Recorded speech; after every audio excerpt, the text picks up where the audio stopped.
கர்த்தர் நல்லவர். இந்த காலை வேளையிலும் கூட வாழ்த்துகிற இந்த நாளிலும் கூட வசனம் சொல்லுகிறது. சங்கீதம் 18 அதனுடைய 6ஆம் வசனம், எனக்கு உண்டான நெருக்கத்திலே கர்த்தரை நோக்கி அபயமிட்டேன். அவர் தமது தேவ ஆலயத்திலிருந்து சத்தத்தை கேட்டு என் கூப்பிடுதல் அவர் சந்நிதியில் போய் செவிகளில் ஏறிற்றென்று வேதம் சொல்லுகிறது. இன்றைக்கு ஆபத்து நாட்களில் நாம் அநேகருடைய காரியத்தில் முறையிடுகிறோம். ஆனால் ஒரு காரியமும் மாறுதலாய் முடியல. ஆனால் கர்த்தருடைய வசனம் சொல்லுகிறது, நீங்கள் கூப்பிடுகிற கூப்பிடுதல் அவர் சமூகத்தில் போய் அவர் செவியில் அது ஏறிட்ட என்று சொல்லி, இந்த காலை வேளையில நீங்க சோர்ந்து போக வேண்டாம்.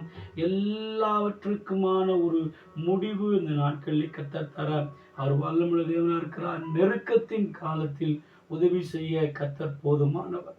சோர்ந்து போக வேண்டாம். கர்த்தர் பெரிய காரியங்களை செய்வார். தேவ சமூகத்தில் கண்களை மூடி பரலோக தேவனே, பரிசுத்த ஆவியானவர், இந்த நல்ல காலவெளிக்காக ஸ்தோத்திரம் என்று ஜெபிக்கிறோம். இந்த நாளிலே வேதனையோடு கண்ணீரோடு யார் யார் இதை பார்க்கிறாங்களோ வாழ்க்கையில் கர்த்தர் பெரிய மாறுதலை கொடுங்க. கர்த்தருடைய கரம் அவர்களோடு இருப்பதை புரிந்து கொள்ள கர்த்தருடைய பெரிய காரியங்கள் இயேசுவின் நாமத்தில் பிதாவே, ஆமென், ஆமென், ஆமென். God bless you. God bless you.